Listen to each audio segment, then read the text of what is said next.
Good morning, Facebook. Christopher Hart with Transforming Lives Coaching and Consulting. Right back at you from sunny Myrtle Beach, South Carolina. So we had a couple days hiccups. Sorry about my eyes, got a little bit of allergies this morning. We had a couple of days hiccups with some fog, and so we're back to beautiful sunny Myrtle Beach. So we're continuing our Lead Strong series on how to build strong leaders in our businesses, our organizations, various different environments, our lives, our relationships, etc. And so we've been focusing a little bit on kind of like the business aspect, just from some questions that I've been asked and some common topics that tend to come up in my coaching calls. So what we're talking about lately, we've been talking about talent, we've been talking about the achiever versus leader, that transition. And so today's topic is the producer versus the leader. And the producer versus the leader has something along the lines of the same conceptual understanding as the achiever versus the leader. But this is a little bit different perspective. And today's perspective is more about, have you ever felt like you're getting sucked back into having to be the producer?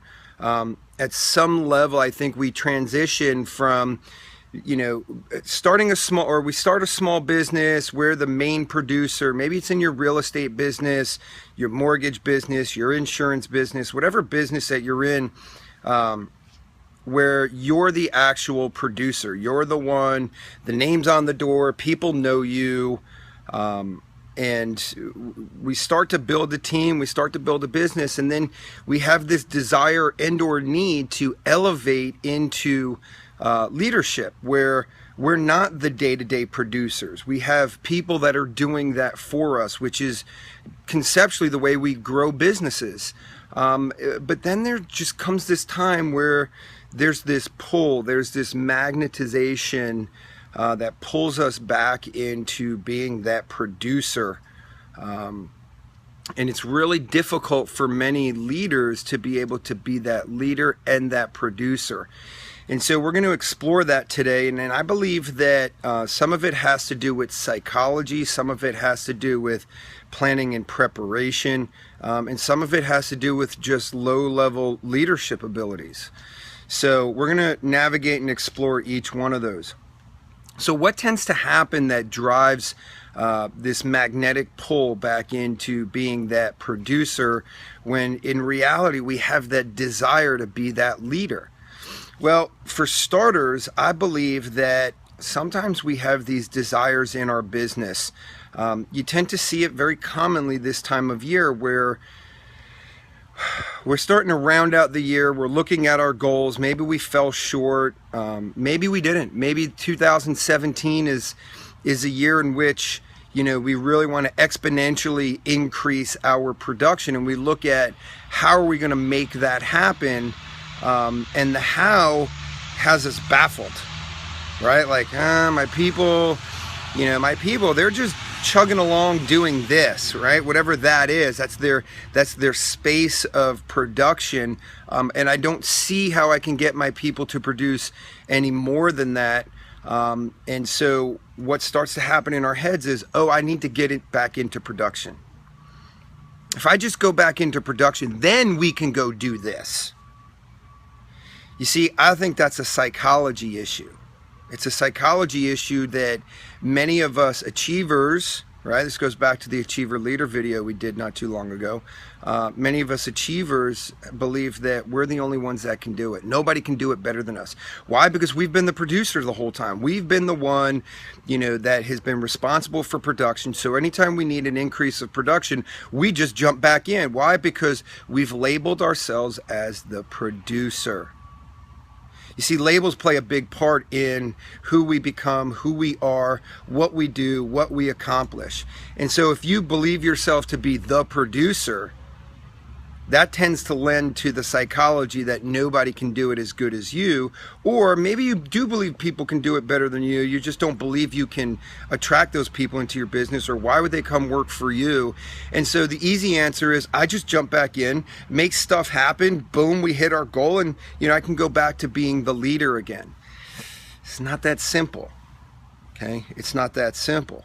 So what's another component of how we get sucked back into being the producer versus the leader is planning and preparation. We've never planned and prepared our business to reach this point to where we can actually go out and attract that talent that really is better than you, right? That producer that we can attract that is in that phase of their life where they want to be that producer.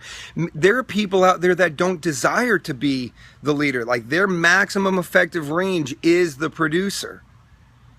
And if we could just recognize that we have a lot of value to bring to that individual, our business, our leadership has a lot of value to bring to that individual, we can attract that person.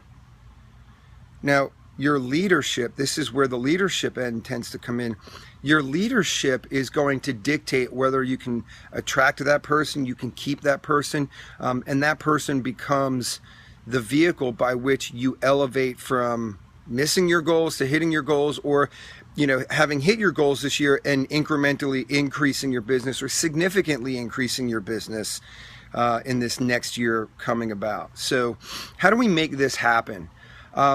I think we make this happen, one, in psychology. We've talked in previous videos that all success is 80% psychology, 20% mechanics. What needs to go on in our head? I think it's subjective, right? So I'm not going to cover what is a one size fits all. It's really about evaluating who you are, what's going on in your business, what type of industry you're in, and what type of people do you need to attract in order to make that transition, or stay in that transition of leader, being that leader. Another thing I believe, it's how do we condition our businesses? I've talked in the past that all behavior is conditioned. It's conditioned action, time on task over time. So what do you need to condition within yourself as the leader to remain as that leader so you're not getting sucked back into production? How do you need to condition your people for them to believe that you're the leader in this business, and hey boss, stay the hell out of production. We actually do better without you than with you. How do you condition that in your environment? I think prime example I saw on a forum today where there's a leader that is really trying to elevate into being the leader of the business. And the people are questioning, hey, we're doing all the work. What are you doing? See, that's a conditioning process. If your leadership has not been conditioning people for them to see you as the leader, to be more valuable as their leader as compared to being the producer, that's how you get sucked back in. That's when you question, how do I condition my people? What's the script? Like, this is the best part about that forum. What's the script that I tell my people? First of all, we don't tell people anything. We don't sell and tell. It's 1980s. Okay? That's yesteryear's ways of, influencing and leading and quote unquote sales businesses, is the sell and tell. It's not a script. It's a series of actions. It's conditioning. Why? Because leadership is being the vehicles to people's success, being that leader. When you become that leader for people, they're not going to question about, what are you doing, boss? Why aren't you producing? Why are we the ones doing all the work? See, if you're the one that's the vehicle to their success, they look at you and say, I need you to continue to be that person. Get the hell out of production. We've got this. Just lead us. And when you're failing to lead your people, they're going to question, what are you doing? If you're that leader that just elevates into, I'm a leader now, or I'm the quote unquote CEO, I don't have to quote unquote do, then the doers are going to question what you're doing. Because if they believe they're showing up every day to be the doers, for you to live a life that has greater significance and achievement and growth and contribution, all the 6 human needs, and they're getting very little out of it other than what, the fruits of their production, that's when they're going to question you. That's when they're going to leave you. That's when we start asking, well, how do we keep our people? If I train them up and they become, better than me, then they're going to leave me. Yes, they will if you don't become their leader. Okay? So how we stay in that realm of leaders, we actually show up as a leader. It's not a damn script, people. Stop thinking the answer to all your problems in leadership is a script. It's action. It's activity. Day in, day out, time on task, over time. That's how you become the leader for people. And when you're not that leader, you will become the producer, because either your producers will leave you, they'll start questioning you, or they're just going to hit their ceiling of their comfort zone and they're not going to extend past that because there's no reason for them to. Because there's something going on in their brain called homeostasis that causes all matter to stay at a constant in the norm. And in neuropsychology, what that looks like is the constant in the norm is your comfort zone. As soon as they hit that comfort zone and there's no reason for them to move past that, they don't move past it. So that's why you, the leader, has to go back into production. Okay? So here's what we need to understand about leadership and how it applies to our businesses when we actually make that transition. When we say, I'm no longer the producer, I want to be the leader. Be the leader. Go back and review some of my other videos that actually teach you the 5 foundations of being a leader. Be a great follower of something or someone else. Lead thyself, lead another in a one-on-one environment, lead others, having a mission, vision, values, beliefs, perspective where the organization drives people to become better. And then how to lead leaders, right? Those are the 5 foundations that we coach to, train to, and educate to. If you want to be that person that can run a business without you having to be the producer, you have to be the leader. You have to plan and prepare yourself and condition yourself first. That's lead thyself. Then condition your business, leading another and leading others, in order to elevate into that. If you're not doing that conditioning process and you just wake up one day and say, hey, 2017 is the year that I become a 6th level real estate team. I'm CEO now. Good luck, guys. They're going to go, what are you going to do? What are you going to do? Like, if we're coming to work every day being the doers, what are you going to do? Because if you're not going to do anything and I don't see you do anything and you're not the vehicle to my success, I'm bye-bye, or I'm pulling you back into production. Because I will be the most annoying individual in your day-to-day life that you feel that you'll need to go back into production. And then you'll go on Facebook groups looking for a script, and everybody will give you some, wazoo, lazy man's, lazy leader script of what to say. And that crap doesn't work, right? See, the reason why we tell you to be a great follower is because you can't ask someone to be a great follower when you yourself are not. We tell you to be a great leader of yourself because if you can't lead yourself, you can't lead those other people. Those are the foundational elements. Okay, so how do we transition into that? We become a great follower. We create models and systems of leadership within our organization, and then we be that great leader. You can be the great producer, but if you're not leading yourself, people aren't going to follow you. If you're not leading each one of those people that you're directly responsible for, I'm not saying everyone on your team, leading the people that you're responsible for and showing them how to lead the people that they're responsible for, I promise you one thing, leaders, they will never question what are you doing. Why? Because they know it. They see it, they feel it, and they experience it. And when you can do that at a high level, they don't want you in production. They want you leading them because you're making a difference in their lives, and their production is making a difference in their lives and in your business, and there's no need. So there's one last thing I want to cover on this. When you feel yourself getting pulled in and you say, well, I just have to do this amount of production and that would only take me, 15 hours a week. Just 15 hours a week, I can still be the leader of my people and do that production and, nets this and gross that. Well, what would it look like if you actually invested that same 15 hours into leading your people every week?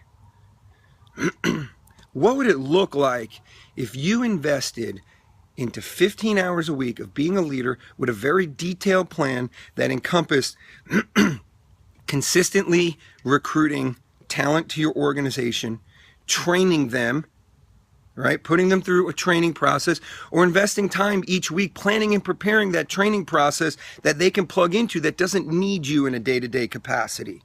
So you can spend that time with the people that you've already committed to, and they've committed to your organization. You can train them 2 to 3 hours a week to be a better skill set, better psychologically prepared for the role that they're in. And maybe even adding in 4 or 5 hours a week for the total of 15 hours into how do you lead those people one-on-one, through accountability, through conversations. See, guys, the answer is not always about being that producer. Now, if your organization goes to crap because, sorry guys, you're a crappy leader, and everyone leaves you, then guess what? You're now the producer. And I think that's just an indicator that you need to be a better leader. So I believe leadership solves all problems. Better leadership solves all problems. Raising your leadership lid, raising your leadership psychology, raising your leadership skill sets, and digging into that and committing to mastery, right? That E to P thing that is talked about in certain companies and circles and educational rooms. Going from entrepreneurial, the way you think you can do it naturally, to being very purposeful. Go be a purposeful leader. Maybe it's showing up every day and watching these videos and listening to me rant for 15 or 20 minutes. Maybe it's going back and listening to them. Maybe it's going back and finding someone or something to model leadership off of. Maybe it's calling me and saying, how do I become a better leader? Maybe you've already, how do I become a better leader of thyself? And how do I model that into the people that have already committed to my organization, my business, my life, etc.? I don't know. You got to figure that out for yourself. If I can help you out in any way, please feel free to hit me up on Facebook Messenger. You can email me at Chris@Transforming Lives Coaching and Consulting. I'd love to hear your comments and thoughts regarding this in the comment section. Feel free to add your thoughts. I'm not saying I'm the subject matter expert. I'm just saying I'm someone that I think I know a little bit to be able to help people out. And if you know more than me or just as much as me, or you have something to contribute, please feel free to do so. This is a journey that we all get to learn and love and live together. So remember one thing before we go. You're a child of God. God loves you. So do I. Lead strong. Have a blessed rest of your day. Just go be a great leader. It solves all problems. Take care.